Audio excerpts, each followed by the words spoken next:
Welcome! Today we will crochet a ballerina slipper with granny squares. As we can see, this is how it looks at the end.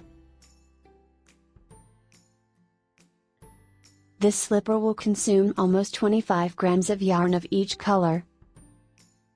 So let's get started. The yarn we will use is Ollie's Skrim BB. And we'll use a size 3 hook. We'll begin with the starting chain and it will be 4 chain stitches. We'll join the first stitch with the last one to form a ring. So we started with 4 chains and joined the first stitch with the last one. Now chain 1 and start the new round. This round will be single crochets. We'll do a round of single crochets into the starting chains. This round will be 8 single crochets. We'll start the first single crochet and as we see we go into the ring, not into the chain stitches. 2, 3, 4, 5, 6, 7, 8. We did 8 single crochets. Then we join the round with a slip stitch. Now we'll start the next round. This is the round that will form the flower that will be in the center of the square. We'll do it with the popcorn stitch. It won't be a large popcorn stitch, we'll do it with 3 stitches only. We did 3 chain stitches because we do the popcorn stitch with double crochets. As we said, we have 8 single crochets in the previous round. We'll do 1 popcorn stitch in each of these single crochets. So we'll do 3 double crochets in the first stitch.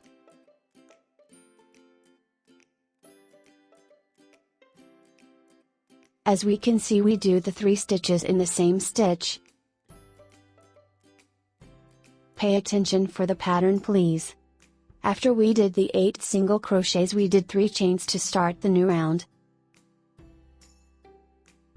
Because we'll do popcorn stitches, which is basically a number of double crochets. So we'll do 1 popcorn stitch in each of the 8 single crochets.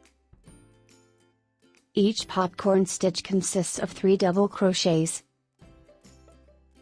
We did 3 stitches together in the first stitch.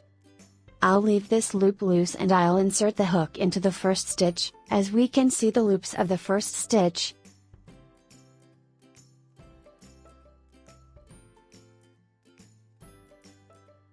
Then I'll pull the loose loop through the loop of the first stitch like this.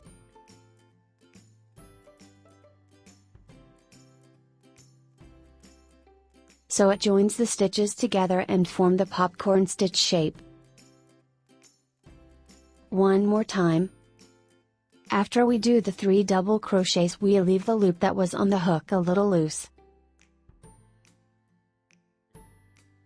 Pull the hook and insert it into the first double crochet we did.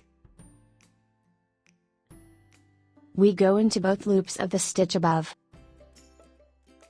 Then pull the loose loop through the loop of the first stitch to join the stitches together like this.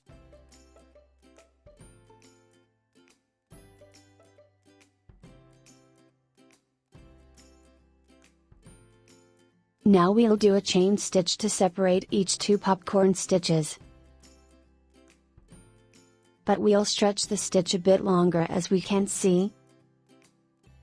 I'll allow the loop on the hook to be a little bit loose like this, so we can have a reasonable space between each 2 popcorn stitches. Now we'll do another popcorn in the second single crochet. And as we said, we'll do 1 popcorn stitch in each of the single crochets of the previous round. We'll separate between each 2 popcorn stitches with a chain stitch and we'll stretch it a bit like so.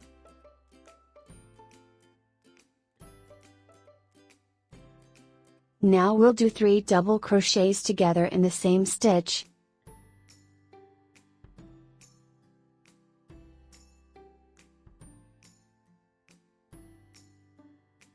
Get the hook out of this loop and insert it into the first stitch.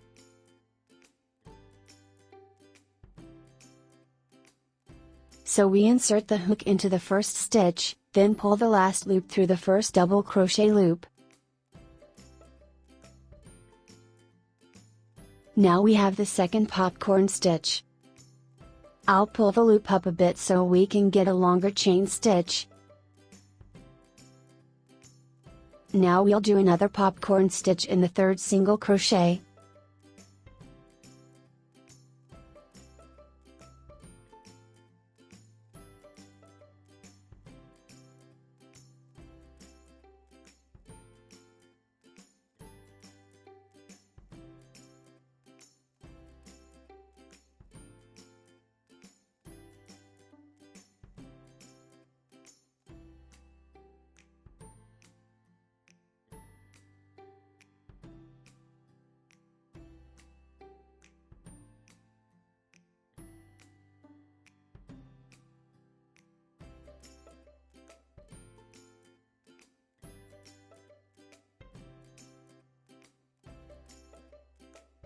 Now we've gotten to the last popcorn stitch. So we'll join the round at the third chain of the starting chains with a slip stitch.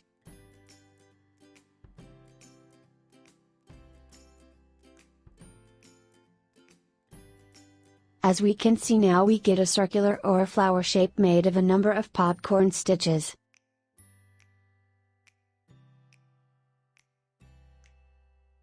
I'll use another color here. Connect the new strand and chain up 3.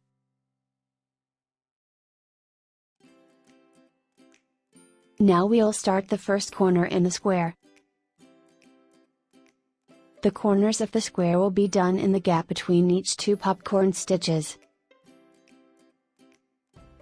We'll start with the gap between the first popcorn stitch and the starting chains in the previous round. We'll count the chain we did now as one of the stitches. And when we do the next stitches we'll do a double crochet instead of the chain. Now we'll do 2 double crochets.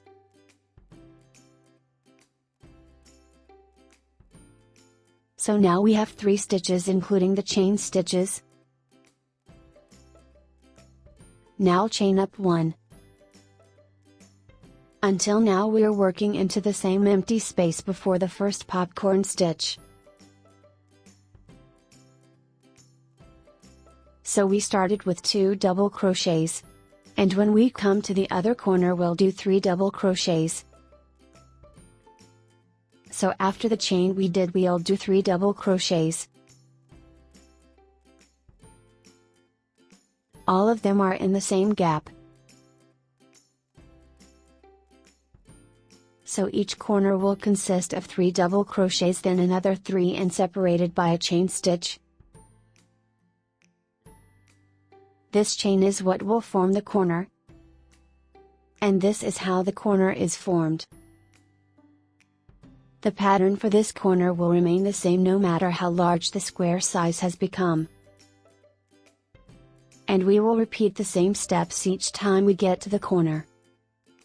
So when we do the corner in a specific pattern, this means that we'll repeat this pattern in this corner with each row we do and for all corners as well.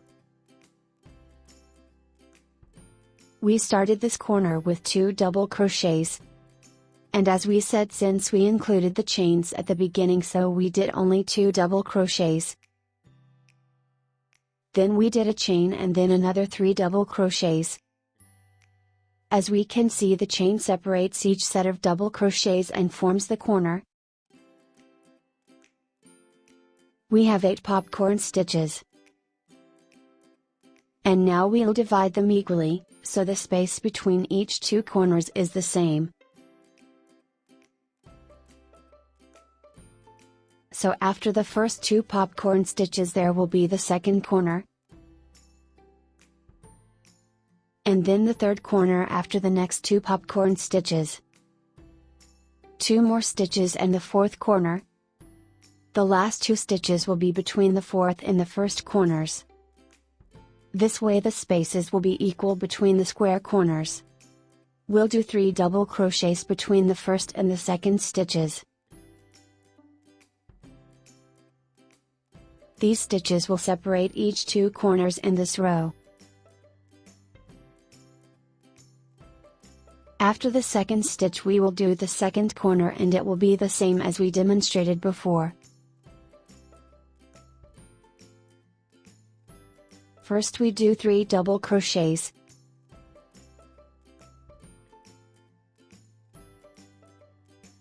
And the chain that will form the corner. And then we will do another 3 double crochets. As we can see, we are working in the same gap between the second and the third popcorn stitches. In the next gap we'll do the stitches that will separate each 2 corners, the 3 double crochets.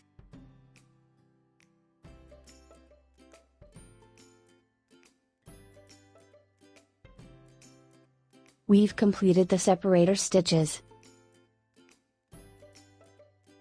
This is the second corner, skip 2 popcorn stitches and we will do the third corner.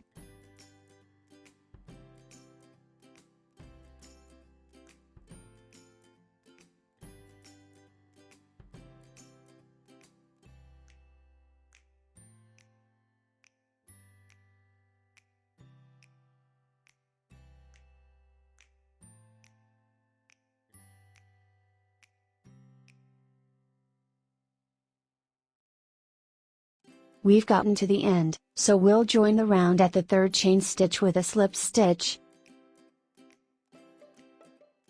Now we'll start the next row in the square. Pay attention for the step we'll do now. Now we need to distinguish the square corners. This step might not be done in the other squares.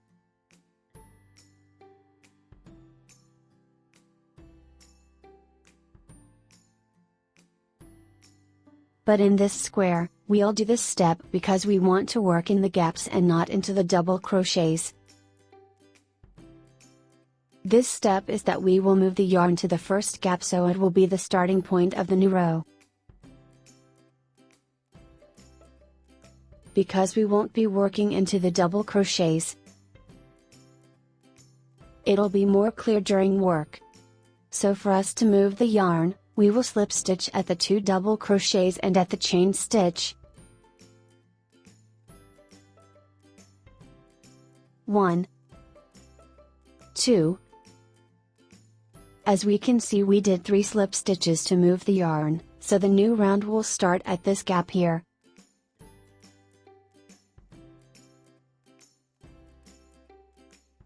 The first gap, as we can see, is the one at the first corner of the square.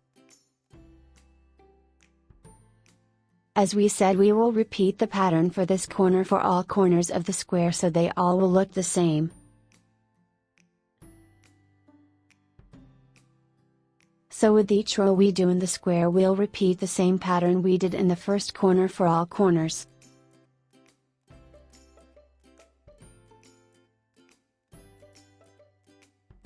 So that we get the same pattern in all corners and we get a consistent square. I'll repeat that again, but I'll use another color. Of course, it's your choice to use the same color or change it to another color as you wish.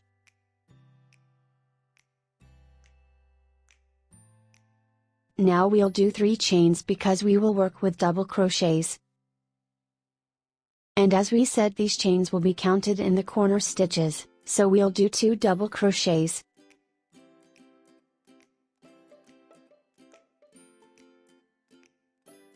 Now we did 3 stitches, chain 1 and do double crochets in the same gap.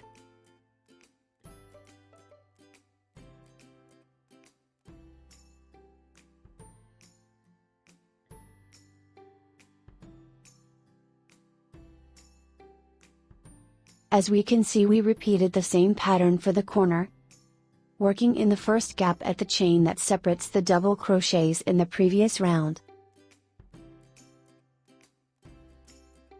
So with each new row, the corner will be done at the chain that separates the double crochets.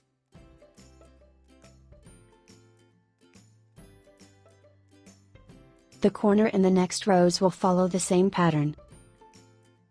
Now we'll do the stitches that separate the corners from each other, so chain 1. This chain is just an extra stitch to allow the square to be more comfortable. So in the next rounds, if we thought that there is no need for this chain, we can just ignore doing it. Or if the square was taut and we needed more space for each side, we can do more than one chain. In the previous round, the separator we did was 3 double crochets.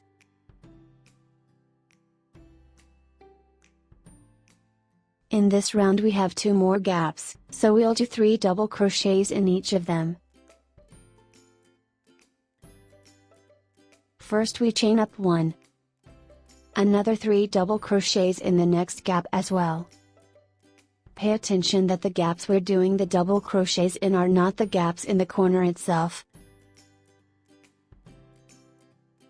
These are the gaps in between the corners. And when we get to the empty space at the second corner, we'll start forming the corner itself. Chain up 1. And now we'll form the corner.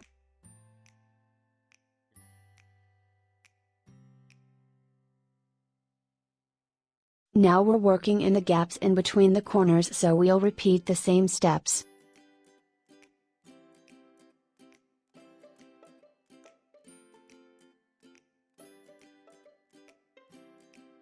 We'll continue the round to its end the same way as we demonstrated in this part.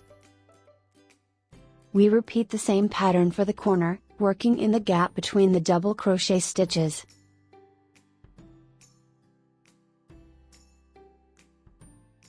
And when we work in the side, we'll also work in the gaps. And we'll repeat the double crochets and the chain that completes the form of the side. So we'll continue the round the same way to the end. Now the square shape and its corners became more clear. If we wanted to make more rows, we'll do it the same way. Pay attention that in the gaps of each corner we repeat the same pattern for the new corner,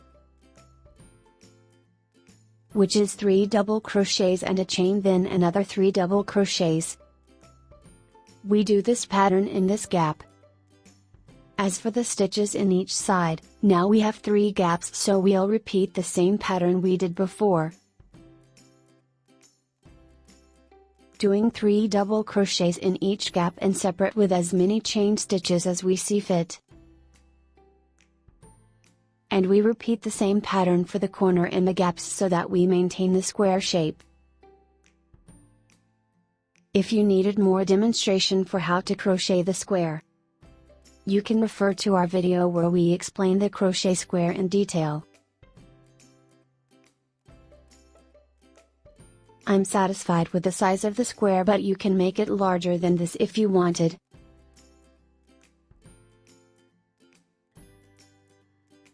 And of course, if we wanted to change the size of ballerina, we can change the size of the squares that will form the ballerina itself.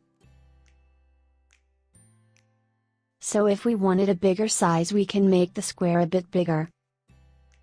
Or if we wanted a smaller size, we can make only 1 row after the flower. So we get a small square and hence a smaller ballerina.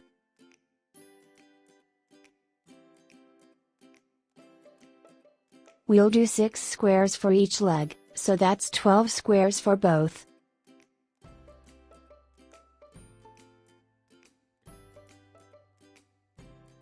After we finish doing all of the squares, we'll demonstrate how to connect them together.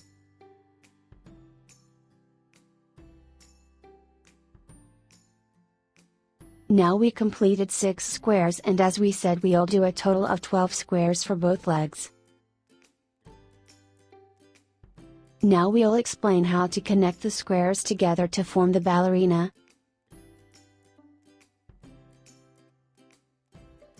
There will be a square above and one below, and 4 squares will be put the same order. We'll put this square in a diamond or rhombus position.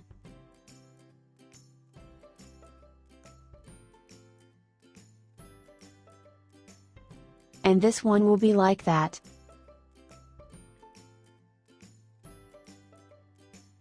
This is how the ones in the middle will look like. The square on the top will be connected this way from these sides. We'll just put it like that to demonstrate how it will be connected.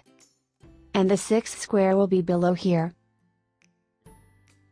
This is the form of the squares, and we'll demonstrate the steps of how exactly to connect them to each other. The part in the middle is the most important part, and it's better to start connecting these squares first, because it will be easy after that to connect them to the square above and the one below.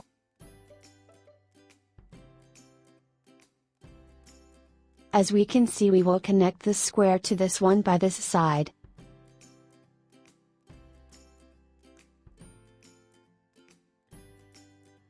And we'll connect this square to this one by this side.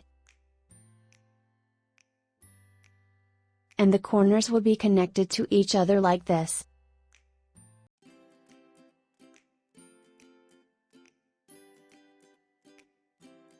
So we will connect these squares to each other by this side, and the corners will be connected together. And these squares will be connected by this side, and we'll connect the corners as well. We'll place this one here so the corners are close to each other and connect it to them. And we'll connect this square to this one by this side and to this one by this side. So as we can see, we will connect the squares to each other this way. We will connect the squares from these sides, and the corners will be connected together as well. We'll connect the corners of these squares like so. And we'll also connect both corners of these squares together.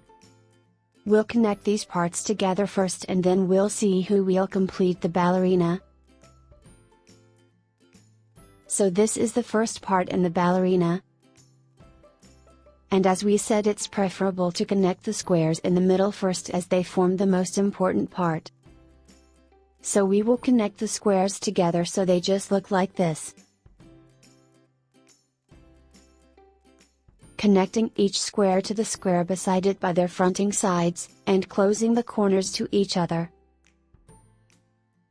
And connect the 4th square to this one by this side and to this square by this side. The square below we'll just connect it by its corner for now. And the one above the same way, connecting it only by the corner. This is how we will connect all squares together as we explained. This is the front side of the square, and this is the back side. Make sure that all squares are on the same side before connecting them. Which means the side that is fronting to us must be the same for all squares.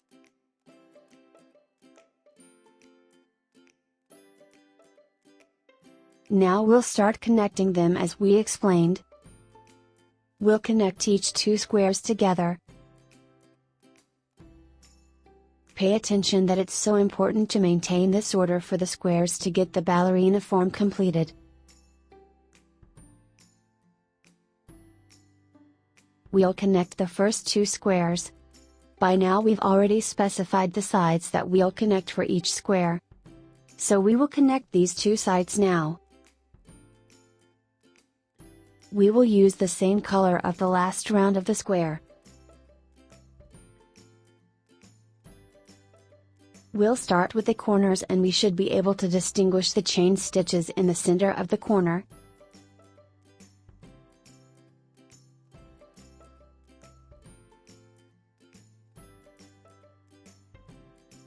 We'll connect the outer loop of this stitch to the outer loop in the other stitch.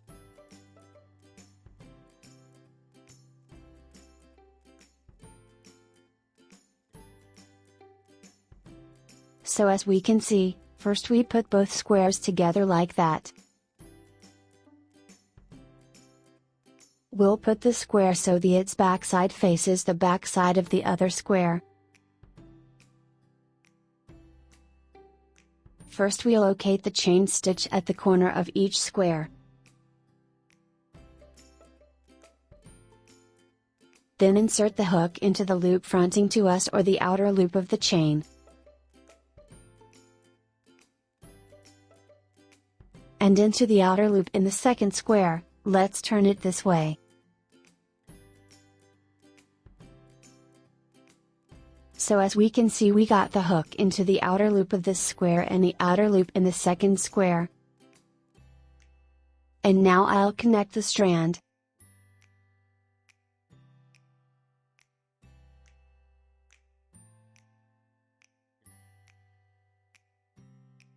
We will connect them with a slip stitch.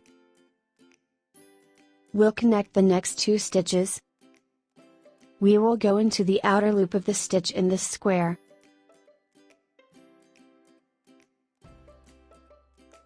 And into the outer loop of the stitch in the other side on the left.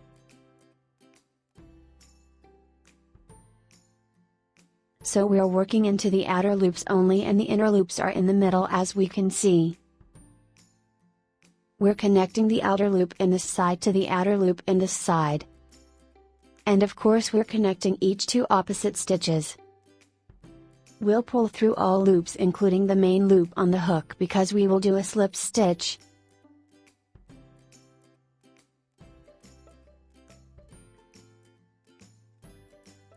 Now for the next 2 stitches. We go into the outer loop of the stitch in the right side and the outer loop in the stitch in the left side.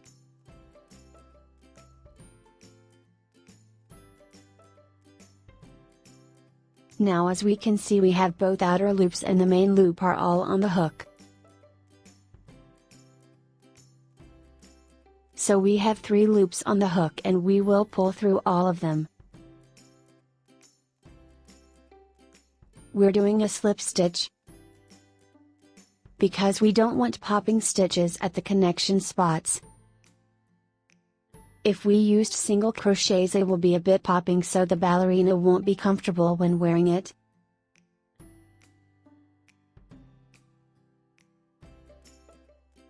That's why we prefer to connect them using slip stitches. Now for the next 2 stitches. We'll go into the outer loop of the stitch in the right square. And the outer loop of the stitch in the left square.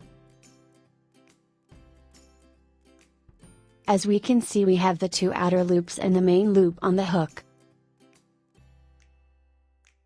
So we pull through all of the 3 loops and do a slip stitch.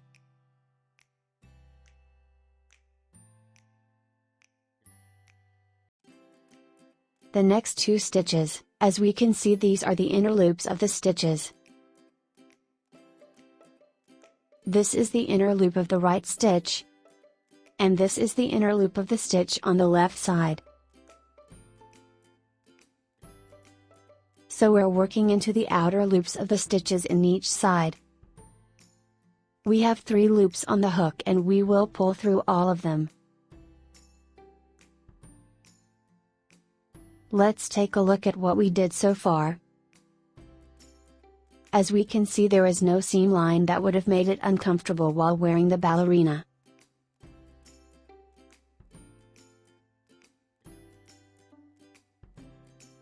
We'll continue our way going into the outer loop of the stitch on the right side. And the outer loop of the stitch on the left side. Notice the inner loops of the stitches are in the middle. Pull through all 3 loops on the hook.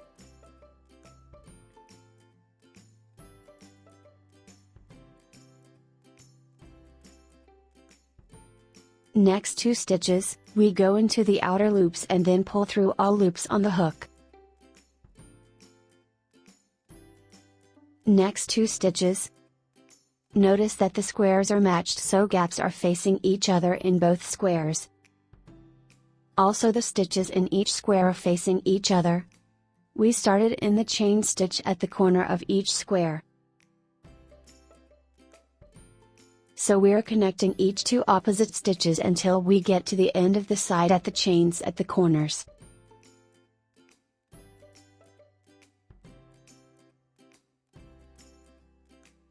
So we connect each 2 sides together starting from the chain at the first corner, until we get to the chain at the second corner. This is how we connect the sides of both squares together. So as we can see, we start the connection at the separator chain in the corner in this square, and the separator chain in the corner of the other square. This way the corners are tightly connected to each other.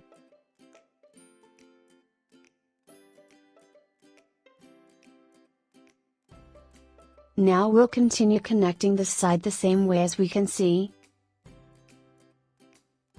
we go into the outer loop in the corner of this square and the outer loop of the corner of the second square, and pull through all loops on the hook. Make sure that you're going into the outer loops, the right loop of this square and the left loop of this square.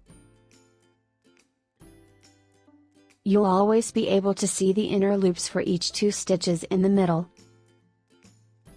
Now we have 2 loops and also the main loop on the hook, so we'll pull through all of them together.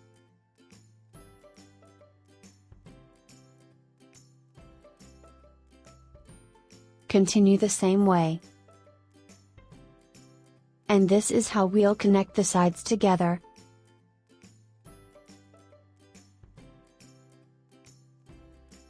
Connecting the outer loops together with a slip stitch.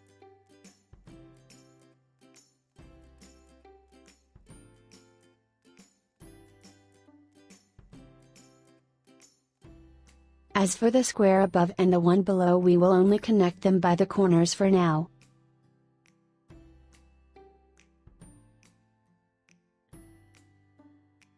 And as we demonstrated, we connect the corners by connecting the chain at the corner of this square to the chain at the corner of the second square. This is how we'll connect the square that was above and the one below. There'll be other connections to form the ballerina. First we connect the squares in a flat manner. And after that we'll see how we'll connect all squares together to form the ballerina so it fits the leg shape. We've almost gotten to the end of the square.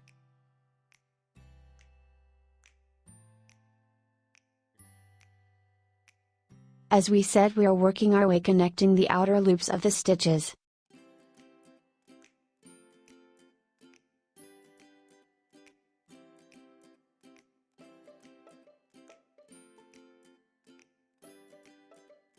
Now we've gotten to the chain at the corner in this square and we'll go into its outer loop. And then we go into the outer loop of the chain stitch in the second square.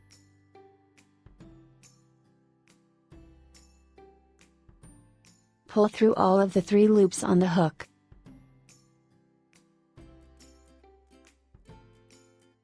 This way we've completed connecting both square. We connected this side of the first square to this side of the second square. We started connecting from the separator chain at the corner of each square.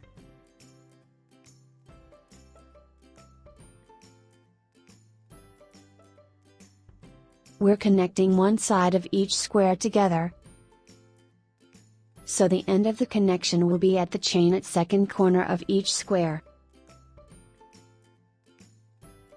As we saw, we're working into the outer loops. The outer loop of the stitch in the corner in this square and the same in the second square. And we will have 3 loops on the hook, so we will pull through all loops and connect with a slip stitch.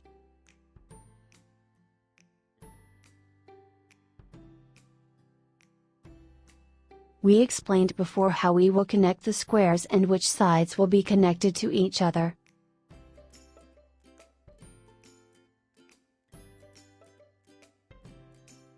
We will continue connecting the squares to each other the same way we did, according to the order we demonstrated at the beginning. As we said before, the first square above and the one below we will only connect their corners. Now we'll continue connecting the squares as we explained, and we'll see how it will look at the end. Now we've completed connecting the squares the same way we explained. We place the square in that order as we said. And as we see, all of the squares are on the same side, so that the back sides of the squares are fronting to us. We placed all squares as we showed you and connected them all. We connected these 2 squares by these sides, and these 2 by these sides. So we're connecting the side of each square to the opposite side of the square beside it. And we connected all the corners of the 4 squares together. As we said, we do the connection at the chain that separates the double crochets at the corner. This is how we connected this square below and that one here. We connected both squares at the chain that separates the double crochets at the corner.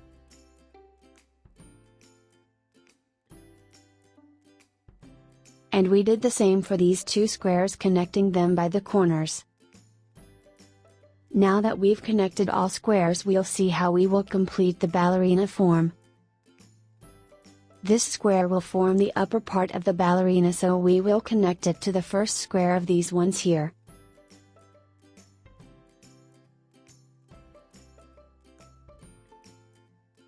So we connected these 2 squares by the corners first to see how they will look.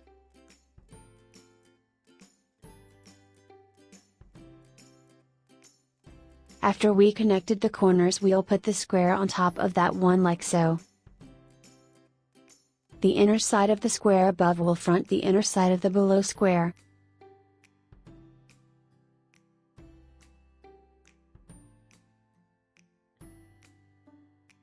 And we will connect these 2 sides of this square to the similar sides of the below square.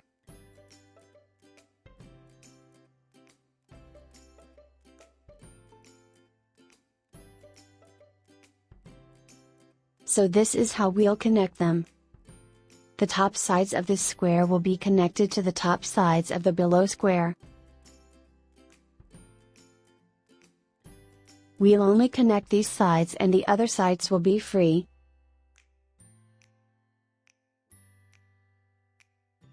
So these are the sides that we'll connect in both squares. Now that these 2 squares are connected by the corners, pay attention to the steps we're doing in the upper square. After it's connected, we'll fold it like this so its inner side will face the inner side for the below square. So we'll place them on top of each other and we'll connect them by these 2 sides here. As for the other 2 sides of the upper square, we'll connect this side to that side of this square.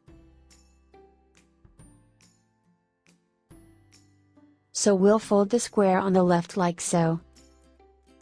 And we'll connect its side with this side of the upper square, as we can see.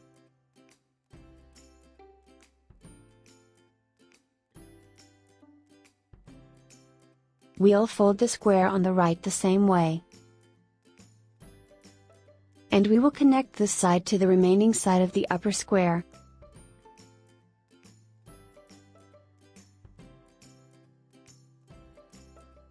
So as we can see, after we created this pattern,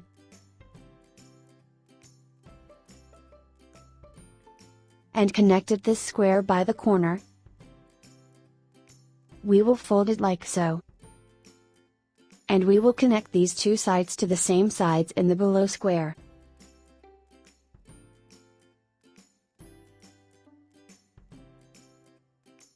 Then we will connect the square on the left as well. When we fold it in half like this, we'll be able to specify the side that we'll connect from. So we will connect this side of the upper square with this side of the square on the left. Same thing for the square on the right, we'll fold it like this. And we'll connect this side with the remaining side of the upper square.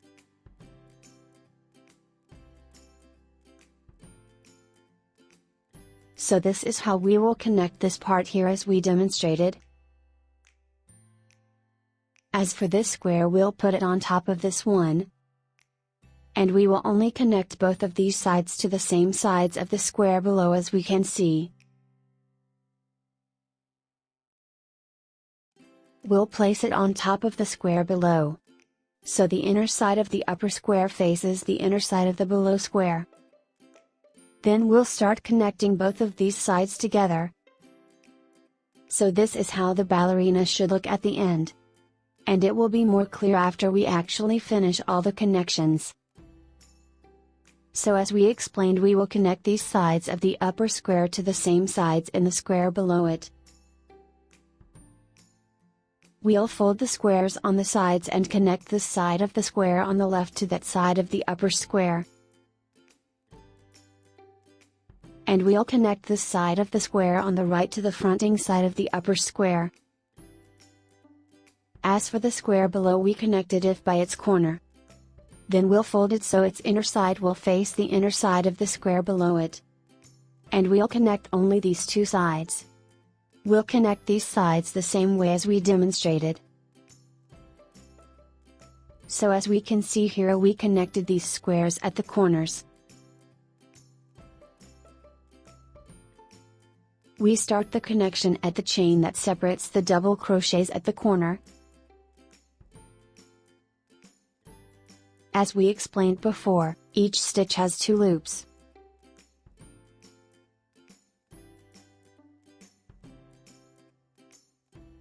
So we go into this stitch in the first square and into the opposite stitch in the square on the left. We're going into the outer loop of the stitch in this corner and the outer loop of the stitch in the right corner. This way we'll have 2 loops on the hook plus the main loop as well. So we pull through all 3 loops and do a slip stitch. Now we'll connect these sides the same order we demonstrated, and we'll follow the same way we did. Now we've connected all squares, and this is how the ballerina looks at the end. As we can see the square on the top, we first connected it at its corner.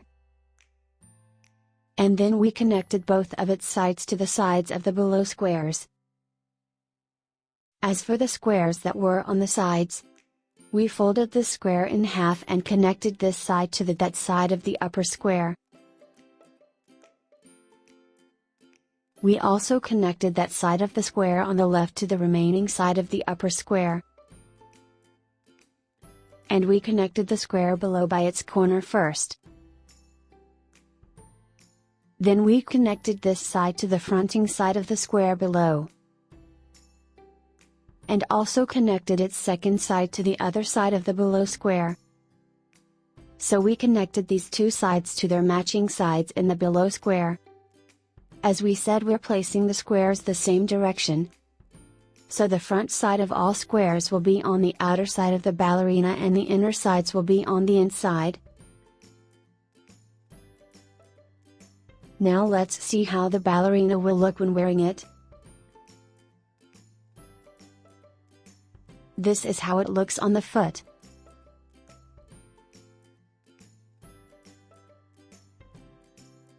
The size we did for this ballerina fits 37 or 38 leg size. If we wanted a larger size, we can change the size of the squares. So if wanted it to fit size 39 or 40, we will need a slight increase in the size. So we'll change the size of one square and mostly the square on the heel. We'll only give it one extra round so it gives us 1 or 2 centimeters more. And if we wanted to make it more bigger, we'll make one more round in both of the below squares. And if we wanted a smaller size, we will make less rounds in the squares. So we might not make the last round in the squares to give us a smaller size. So the size of the squares control the size of the whole ballerina. And as we said, when we put all squares in a flat form first, it can give us a clear idea of the leg size. So the square that was at the end of the shape we did was connected so it forms the heel of the ballerina. And the first square, which was at the corner, formed the top part of the ballerina. So the diamond or rhombus shape we formed with the squares at the beginning gives us the approximate size or length of the leg. So putting the squares together in this form first enables us to know the length or size of the ballerina. We can also make more squares and connect them to cover this part of the leg. And then it won't be a ballerina, it will be a short boot. So we can connect the squares this way. We'll connect the sides to each other. So if we place this square here like this, we'll connect its side to that side of the square on the back. And its second side will be connected to the side at the front of the ballerina. And we'll need another square to be put on the other side and connect it the same way of both of these sides. So it will cover this part of the leg, and then it will be a short boot, not a ballerina. We can make as many squares as we want to cover this part of the leg to get a long boot. Now we've completed the ballerina. If you liked this video, don't forget to like and share. And if you have any question, write it in the comments. Subscribe now if you want to get all our new videos. Thank you.